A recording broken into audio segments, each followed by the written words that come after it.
నేను మీ కౌండిన్య. అమరావతిపై వైసీపీ పార్టీకి సుప్రీంకోర్టు ఒక బిగ్ షాక్ ఇచ్చింది.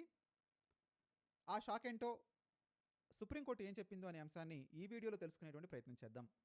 రాజధాని అమరావతి అసైన్డ్ భూముల ల్యాండ్ పూలింగ్ వ్యవహారంలో వైఎస్ఆర్ కాంగ్రెస్ పార్టీ మాజీ ఎమ్మెల్యే ఆళ్ల రామకృష్ణారెడ్డి దేశ సర్వోన్నత న్యాయస్థానం సుప్రీంకోర్టులో గట్టి ఎదురుదెబ్బ తగలడం జరిగింది.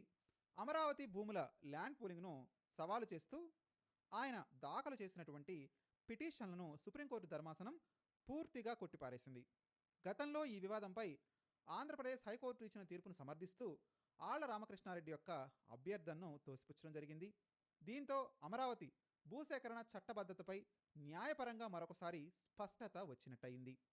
గత తెలుగుదేశం పార్టీ ప్రభుత్వ హయాంలో అమరావతి రాజధాని పరిధిలోని దళితులకు కేటాయించిన అసైన్మెంట్ భూములను నిబంధనలకు వ్యతిరేకంగా స్వాధీనం చేసుకున్నారు అని ఆళ్ల రామకృష్ణారెడ్డి ఆరోపించడం జరిగింది.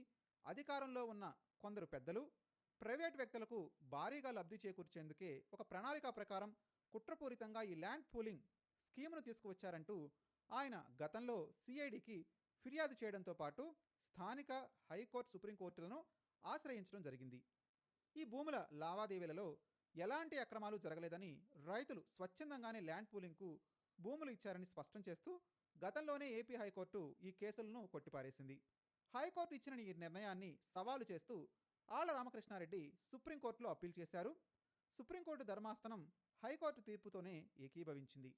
పిటిషనర్ దాఖలు చేసిన ఆరోపణలో ఎలాంటి బలమైన ఆధారాలు లేవని పేర్కొంటూ వైసీపీ నేత దాఖలు చేసిన అన్ని పిటిషన్లను డిస్మిస్ చేస్తున్నట్టు సుప్రీంకోర్టు సంచలనమైనటువంటి తీర్పునిచ్చింది.